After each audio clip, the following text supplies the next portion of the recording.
Assalamualaikum warahmatullahi wabarakatuh.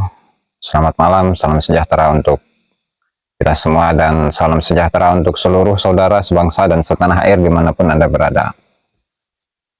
Sekarang tanggal 5 ya, dimana 2 hari yang lalu tanggal 3 November 2023 Kiai Haji Imaduddin telah mengirimkan sepucuk surat yang dialamatkan kepada Robithah Alawiyah, khususnya Bapak Taufik Asgaf sebagai Ketua Robithah Alawiyah, di mana dalam surat tersebut Kiai Haji Imaduddin menunggu jawaban dari Robithah Alawiyah lantaran banyak oknum dari Robithah Alawiyah atau Bani Alawi yang masih gencar untuk mengaku sebagai keturunan Rasulullah Shallallahu Alaihi Wasallam dan seringkali mendoktrin kepada masyarakat untuk memuliakan mereka. Yang kemudian lebih lengkapnya mari kita baca bagaimana surat Kiai Haji Imaduddin yang dikirimkan kepada Robithah Alawiyah. Mari kita simak bersama-sama apa yang beliau tuliskan di dalam surat tersebut. Kepada yang terhormat Ketua Robithah Alawiyah atau RA, Al-Ustadz M. Taufik As-Sakaf di Jakarta. Assalamualaikum warahmatullahi wabarakatuh. Bersama dengan ini, saya sampaikan keberatan saya tentang para oknum Habibah Alawi yang tergabung dalam wadah Yayasan Robithah Alawiyah yang diketuai oleh saudara yang masih mengaku di hadapan publik sebagai keturunan Nabi Muhammad Shallallahu Alaihi Wasallam. Keberatan itu berlandaskan kajian saya bahwa klan Ba'alawi tidak terbukti sebagai keturunan Nabi Muhammad Shallallahu Alaihi Wasallam. Hal demikian itu dikarenakan tidak adanya catatan para ulama sezaman, baik ulama nasab maupun ulama tarikh, bahwa leluhur Ba'alawi yang bernama Ubaidillah adalah anak dari Sayyid Ahmad bin Isa. Selain daripada itu, nama-nama lainnya dari klan Ba'alawi juga tidak tercatat di dalam nasab, dalam kitab nasab dan kitab tarikh, seperti Alwi, Muhammad, Alwi, Ali Khalil Qasam, dan Muhammad Sahib Mirbad. Hasil uji DNA para klan Ba'alawi pun menunjukkan bahwa mereka bukanlah keturunan Nabi Muhammad Shallallahu Alaihi Wasallam. Kendati demikian, jika pihak Robithah Alawiyah merasa kajian saya tidak tepat dan merasa ada dalil-dalil tentang ketersambungan itu, maka saya mengundang RA untuk mengutus seorang utusan untuk mendiskusikannya dengan saya, dalam kurung Gus Rumel Abbas bisa menjadi utusan RA dengan surat resmi, karena beliau mengklaim telah menemukan manuskrip bukti ketersambungan nasab Alawi. Hal itu setelah sebelumnya utusan itu menjawab secara tertulis hal-hal yang berkaitan dengan poin-poin yang akan saya pertanyakan dalam lampiran. Setelah poin-poin itu dijawab dengan tulisan dengan dilampiri dalil-dalil berupa kitab dan atau manuskrip, lalu tulisan tersebut dikirimkan kepada saya. Kemudian diadakan diskusi untuk menguji dalil-dalil tersebut. Diskusi tidak dihadiri audiens dan dilaksanakan dengan tertutup di Pondok Pesantren Nahdlatul Ulum Cempaka, Kresek, Tangerang, Banten pada hari Ahad 26 November 2023 atau waktu yang disepakati bersama. Kenapa diskusi diadakan secara tertutup? Karena diskusi kevalidan sumber serta orisinalitasnya membutuhkan waktu yang panjang dan tidak menarik bagi penonton. Demikian surat saya sampaikan. Semoga saudara Ketua RA dapat menjawab surat ini sesegera mungkin mengenai kesiapan dan siapa yang akan diutus. Cempaka, Kresek, Tangerang, Banten, 3 November 2023. Imaduddin Usman Al-Bantani, pengasuh Ponpes Salafiyah NU Cempaka, Kresek, Banten, Ketua Komisi Fatwa MUI Banten, dan pengurus LBM PBNU, dan ditandatangani oleh beliau serta di stempel oleh beliau. Nah, artinya di sini beliau ini, Kiai Haji Imaduddin, meminta kepada RA ketika memang RA ini keberatan dengan penelitian atau hasil penelitian yang telah dicapai oleh Kiai Haji Imaduddin, maka hendaknya RA ini menjawab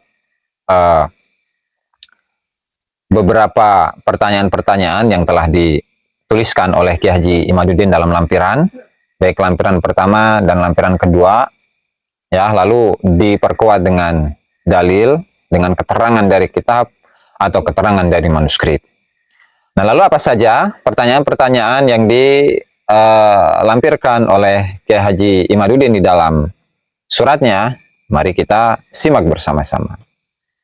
Lampiran 1, surat Imaduddin Utsman Al-Bantani untuk Ketua Rabithah Alawiyah. Poin-poin yang harus dijawab untuk bukti ketersambungan nasab klan Ba'alawi. 1.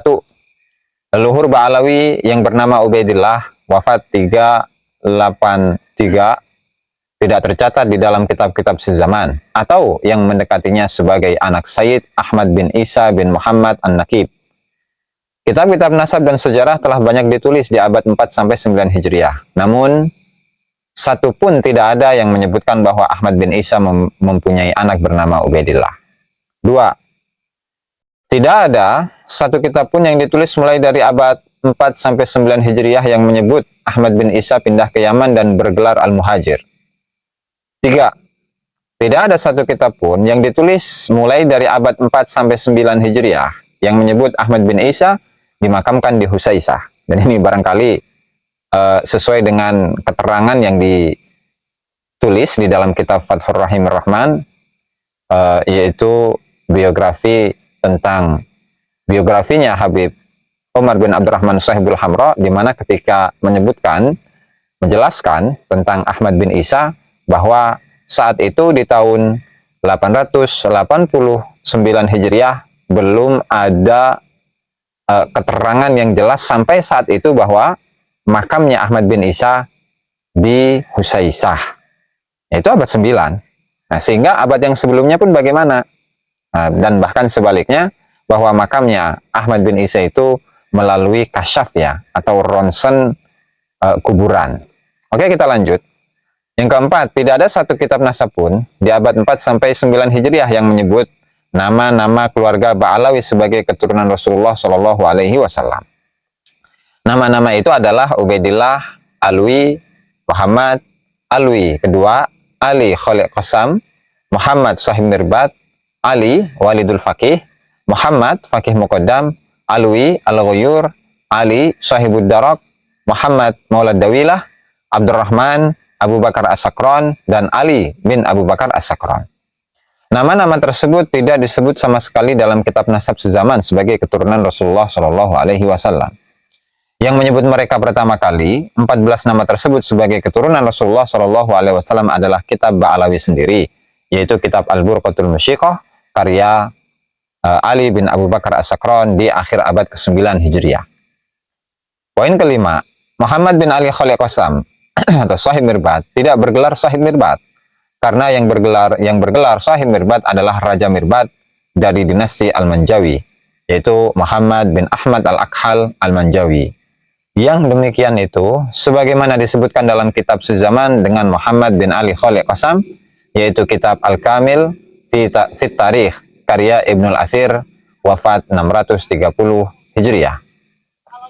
Keenam, tidak ada kitab sezaman dengan Muhammad bin Ali Khalid Qasam atau yang disebut dengan Sahib Mirbat, wafat 556 Hijriah, yang menyebut keberadaannya di Mirbat. Tidak pula ada yang menyebutnya sebagai ulama besar. Poin ketujuh, tidak ada kitab sezaman yang menyebut Abdullah bin Muhammad bin Ali Khalid Qasam atau Sahib Mirbat mendapatkan ijazah dari Imam Al-Qala'i di Mirbat atau Al-Qala'i di Mirbat. Poin kedelapan, tidak ada kitab sezaman yang menyebut Muhammad bin Ali Al-Faqih Al-Muqaddam, wafat 653 Hijriah, sebagai keturunan Rasulullah Shallallahu Alaihi Wasallam dan sebagai ulama besar. Tidak pula ada yang menyebutnya mempunyai gelar Al-Faqih Al-Muqaddam. Poin kesembilan, tidak ada kitab sezaman abad 5-8 Hijriah yang menyebutkan bahwa Jadid adalah saudara dari Alwi bin Ubaidillah. Poin ke-10, tidak ada kitab sezaman abad 5-8 Hijriah yang menyebutkan Basri adalah saudara dari Alwi bin Ubaidillah. Poin ke-11, kitab-kitab yang hari ini menyebutkan klan Ba'alawi sebagai keturunan Rasul tidak mempunyai referensi kecuali hanya sampai abad ke-9 Hijriah. Poin ke-12, hasil uji tes DNA klan Ba'alawi di dunia menyebutkan bahwa klan Ba'alawi berhaplogruf G yang menunjukkan ia bukan keturunan Nabi Muhammad SAW dan bukan keturunan Nabi Ismail, karena keturunan Nabi Muhammad SAW terdeteksi menurut keterangan para pakar sebagai berhaplogruf J1. Demikian poin-poin terputusnya nasab klan Ba'alawi yang mesti mendapatkan jawaban dari Robitoh Alawiyah. Bersambung ke lampiran kedua dengan distempel.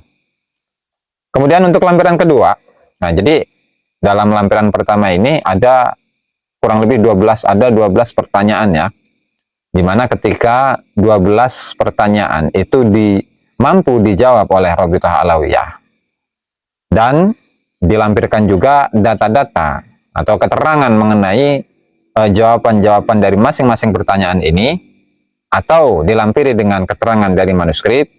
Nah, baru setelah itu jawaban dari 12 pertanyaan ini dikirimkan kepada Kiai Haji Imad. Nah, barulah di situ akan terjadi diskusi antara Kiai Haji Imaduddin dan perwakilan dari Robitoh Alawiyah. Dan nanti akan dijelaskan di lampiran ketiga. Lampiran kedua. Lampiran 2, surat Imaduddin Usman Al-Bantani untuk Ketua Robitoh Alawiyah. Keterangan penting untuk poin ke-12 tentang hasil tes DNA. Robitoh Alawiyah atau RA, jika anggotanya telah ada yang melaksanakan tes DNA dan hasilnya positif, maka perlu dilampirkan hasilnya jika menyetujui kesimpulan para pakar tersebut. Jika tidak menyetujui kesimpulan para pakar, maka pihak RA perlu mendatangkan pakar yang berkesimpulan sebaliknya. Cempaka, Kresek, Tangerang, Banten, 3 November 2023, Imaduddin Usman Al-Bantani ditandatangani dan distempel. Nah, sehingga hal ini cukup menarik jika ke-12 atau 12 poin-poin yang disampaikan oleh Kiai Haji Imaduddin di dalam suratnya itu bisa terjawab satu persatu, terutama jika dilampirkan keterangan-keterangan melalui kitab atau manuskrip. Ya, mudah-mudahan hal ini segera dijawab oleh Robitoh Alawiyah dan agar umat Islam tercerahkan akan status Robitoh Alawiyah yang sebagai yayasan ya, sebagai yayasan yang diketuai oleh Al-Ustadz M. Taufik As-Segaf. Ya, barangkali itu saja dari surat Kiai Haji Imaduddin yang bisa saya bacakan dalam video ini.